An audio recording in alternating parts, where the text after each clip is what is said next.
So I wrote this blog post a couple months ago about how to secure your Bitcoin wallet, and it was really just intended to be sort of a general introduction to some best practices, although it's received and continues to receive quite a bit of traffic. Now, some people have asked me if I could go into more detail about how to create a secure cold storage wallet. And doing so is kind of outside the scope of what I could do in a blog post, so I decided to make a little video tutorial for you guys. Now, as I mentioned in this post, the most secure way to create a cold storage wallet is to use a second computer. If you have a second computer that you're committed to keeping offline permanently, never reconnected to the internet, you could just generate your keys on that computer and then send your bitcoins over to those addresses, and as long as you never reconnect that computer to the internet, it should be impossible for an attacker to steal your bitcoins. Unfortunately, if you're like most people, you don't have access to a second computer that you can keep offline. So this tutorial is for you. I'm going to show you how to use your home computer to securely create a cold storage wallet. Now, I'm going to be demonstrating how to do this in Windows, but you could just as easily do this in OS X or Ubuntu. The steps are pretty much going to be exactly the same. Now, what you need to keep in mind is we need to assume that your computer is compromised, right? Especially if you're using Windows, which is just riddled with malware. You wouldn't want to create a new Bitcoin wallet on a compromised computer. Doing so would just unnecessarily put your Bitcoins at risk. So what we're going to do is we're going to boot into a temporary operating system that we're going to use to isolate our work environment from any malware that might already exist on this computer. And that's what I'm going to show you how to do. To start, you're going to have to get yourself 2 USB flash drives, at least 2. If you want to keep more backups of your keys, you might want to get a couple more. And we're going to install a Linux Live system, an operating system, on one of those flash drives, right? So it's not going to install on your computer's hard drive. We're going to install it on a flash drive, and we're going to boot into that operating system directly from the flash drive. So first thing we need to do is download the operating system, and the operating system we're going to use for this purpose is Tails. Okay, Tails is a Linux Live system. It stands for the Amnesic Incognito Live System. Here's the URL here, or you could just Google it. The reason why I recommend Tails as opposed to any of the other Linux distributions is because Tails is specifically configured to prevent security leaks, right? So we're not going to be using the internet when we're in Tails, but if you do, all of your internet traffic is encrypted and routed through Tor. Tails, it doesn't use your computer's hard drive at all. So the entire operating system loads entirely in the memory.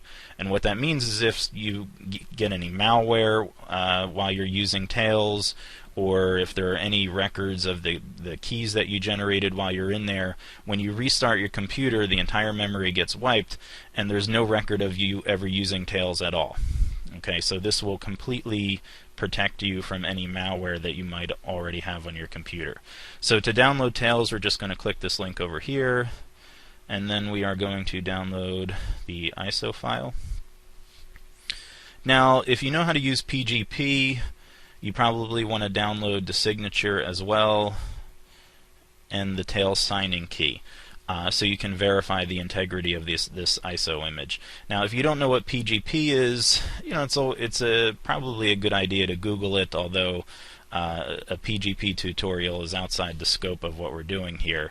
You don't have to check the signature on the ISO file, but it is best practice to do so, just to make sure you're not getting a copy that somebody tampered with.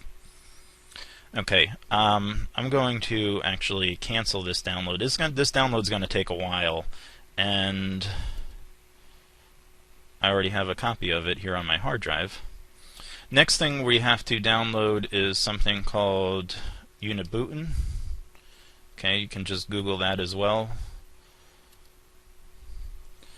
We're going to use Unibootin to mount the ISO file that we just downloaded to our flash drive. Okay, so I'm just going to pick your operating system and download it.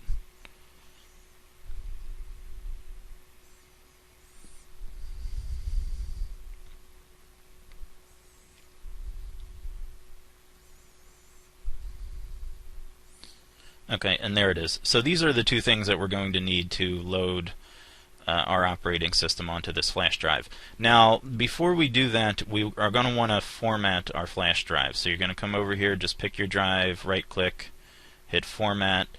Most flash drives, I believe, come formatted as NTFS. You're going to want to select FAT32. I think if you do this while it's installed as NTFS, I think it's going to give you an error when you try and boot into Tails later. So you have to format it as FAT32. And then just hit Start. Now this is going to completely wipe the flash drive, so if you had anything important on there, you might want to move it onto your hard drive at this point. You can always move it back on later. Hit OK. OK, and formatting complete. Close this out. Now we're going to open Unibootin.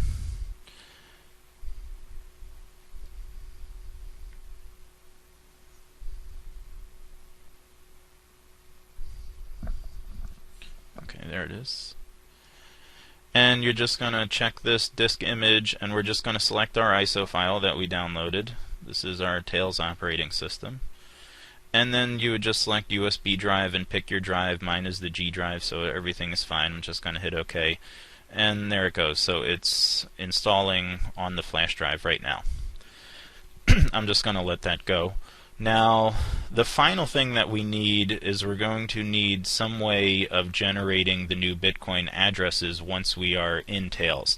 Now, in theory, you could use any Linux version of Bitcoin wallet, but probably the easiest way to do this is to just download a JavaScript file and run it in the browser. So we're going to come over here to bitaddress.org.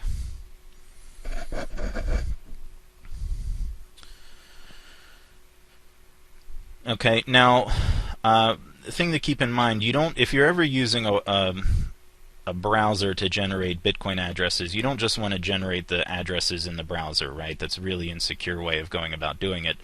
Instead, we're going to download the source code for this web page. We're going to come over here to this link down here for the GitHub repository. We're going to click this download zip file.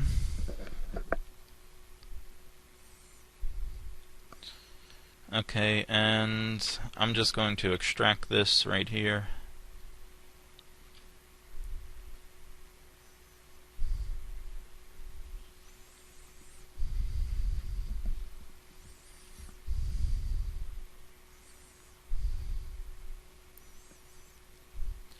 Now, the only file you need out of this group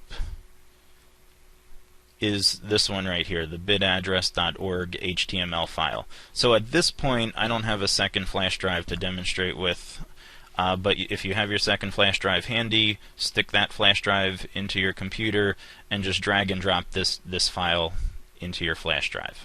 Okay, and then we're gonna, when we get back into Tails, we're gonna load this in a browser and use it to generate our Bitcoin address. Now, let's see, is Unibootin done? No, not yet. Okay, now just like with the Tails ISO file, you can also check the signature. If you have PGP, you can check the signature on the bitaddress HTML file. You have his PGP key here, and there's also this version history. The version history is signed, so you could check the signature on this, and then the way that you actually would check the signature on the HTML file that you download is you would hash it with SHA-1 and just check it compared to the hash right here. Okay, how are we coming along here? Almost.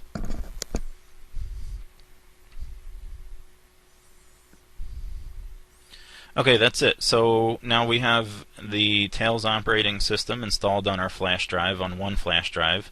On the second flash drive, you should have this bitaddress.org HTML file, which we downloaded. And what we're going to do now is we are going to boot into Tails. Now, I'm not going to be able to keep recording while my computer restarts, so I'm going to have to restart the recording once we're in Tails.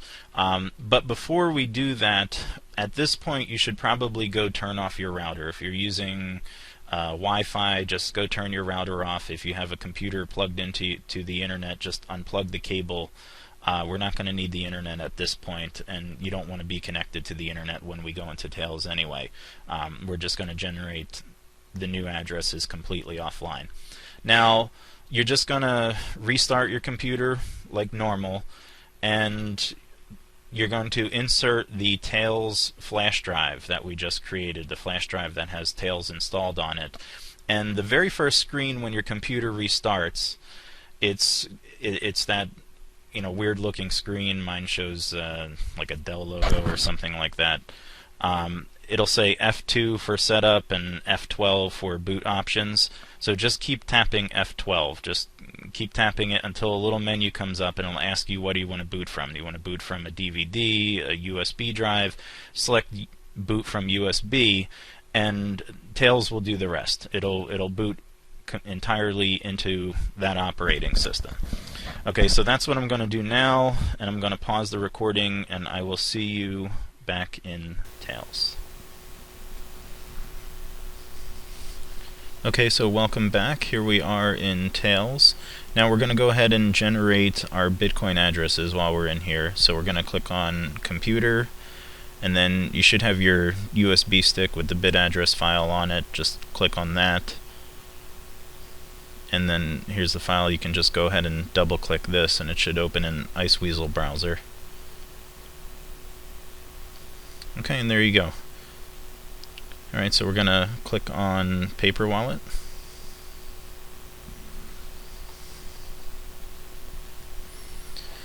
Okay, and this will generate the paper wallets right here in the browser.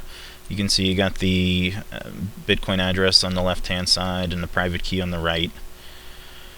Now, the only thing about the way this is formatted right here is that the private key is just sitting on the paper wallet in plain text, right? So if someone were to discover your stash of paper wallets, they could easily just steal your Bitcoin. So instead, what we are going to do is we are going to print these out using a BIP38 encrypted private key. Alright, so we're going to check off BIP38 encrypt, and then we're going to select a passphrase.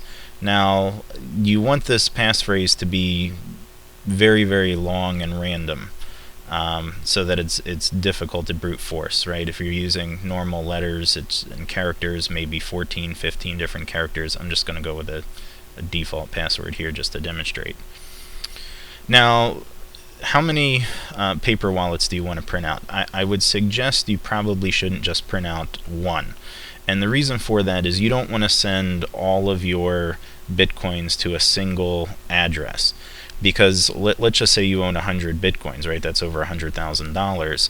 If let's say you just wanted to spend one Bitcoin, well, just to spend that one Bitcoin, you have to remove the entire amount from cold storage and import it into a hot wallet, putting your funds at risk, just to spend that one Bitcoin.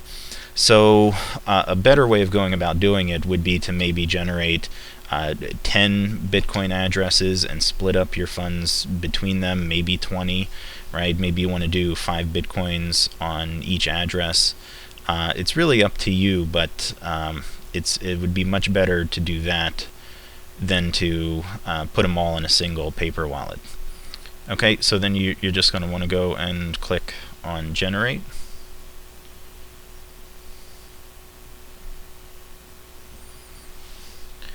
And then it's going to perform a number of tests to encrypt the keys.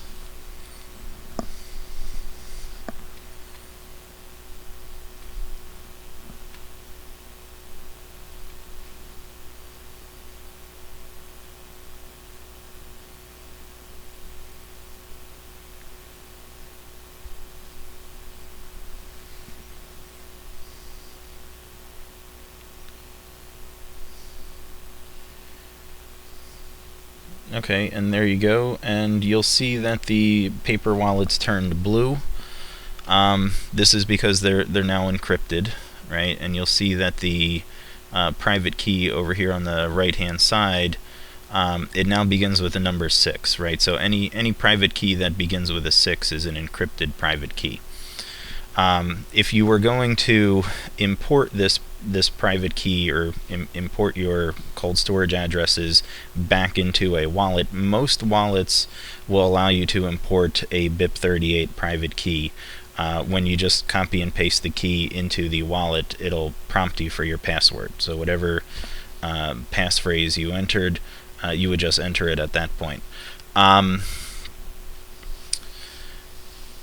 Now, I say most wallets support the BIP38. It's probably not all of them at this point, but BIP38, it stands for Bitcoin Improvement Proposal. This is sort of a standard that has been developed, so I expect if all wallets don't support it right now, at some point in the future they will. Alright, so we're just going to click print here. Now, because we are in Tails, you don't have any printer drivers installed or anything like that. We're not going to be able to print directly from Tails. So instead, you're just going to click Print to File, and this is going to save it as a PDF. Okay, and you're just going to save it in your USB stick. And then when you click Print, it'll just save it.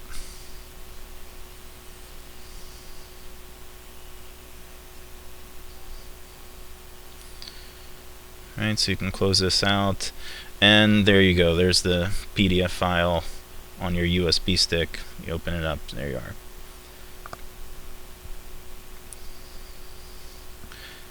Okay, so what we're going to do now is we are going to restart back into Windows, and we're going to print out this PDF file. But we're not going to reconnect to the internet just yet, so your router should be off right now. When you restart into Windows, just keep it off and we'll reconnect later on. Okay, so to restart, you're just going to go click on this little icon in the top right over here and just hit reboot, and I'll do that and I'll see you back in Windows. So here we are back in our regular operating system. Notice we still haven't reconnected to the internet. We're not going to do that just yet. And the final thing we have to do is just print out the paper wallets that we created. Okay, should be right there on our flash drive, and there they are. So you're just going to click print. Now, if you typically connect to your printer through your Wi-Fi, that is, you use wireless printing, I'm going to recommend for this purpose that you connect to your printer with a USB cable rather than fiddling around with the Wi-Fi. And the reason for that is you don't want to connect to the internet and give an attacker the opportunity to snag this file. Okay, your private keys are encrypted, so unless they can get your password, they still shouldn't be able to spend your bitcoins, but you don't want to give them the opportunity to try to brute force your password. Okay, so just connect with a regular USB cable. After you print out this file, you're going to want to store your paper wallets in some way that protects them from moisture or from getting wet, so you might want to throw them in a plastic bag, or maybe laminate them, or whatever else you come up with. Okay. Now, you're also going to want to copy your Bitcoin addresses down somewhere. So you can copy them like this. It's kind of a little awkward. Or you could use the QR code. And just throw those Bitcoin addresses in a file, maybe store it on your desktop. That way you have them handy when you go to send the Bitcoins from your hot wallet to these paper wallets later on. Okay. Notice you're still going to have this PDF file on your USB drive, and I'm going to recommend keeping it there as a backup. Okay, so if anything happens to the paper wallets that you print out, you still have your flash drive as a backup. And again, you could use multiple flash drives here. If you wanted more than one backup, just copy this file to the other flash drives. Now, if someone does access your flash drives, they can open this file and they can at least know that you've got bitcoins on it. They won't be able to spend them because the keys are encrypted, but if you wanted to make it so that they that there was no way to tell that this was a Bitcoin related file, you could just encrypt it, right? You could use AES, you could encrypt it with your PGP key, you could even use TrueCrypt to create a hidden volume on this flash drive and then just drag this file into the hidden volume, and then no one would even know that there's anything on those flash drives at all. But that's up to you. You can decide what level of encryption you want to use. If you don't encrypt it, that's fine as well, because your private keys are already encrypted. So again, that's up to you. The last thing you have to do here before reconnecting to the internet is, obviously, you're going to remove your flash drive. Okay. And you're just going to restart one last time. And that's just to wipe your wipe the memory of anything that might be saved in it. And then when you get back into Windows after it reboots, then you can go ahead and reconnect to the internet. Now, before you send your Bitcoins to the paper wallets that you just generated, go ahead and put the paper wallets in whatever place you're going to be storing them. So if you're going to be storing them in a safe deposit box, go put them in the safe deposit box first before sending the Bitcoins to those addresses. Right? You're not going to want to be driving down the street with tens of thousands of dollars worth of Bitcoin on you. Okay?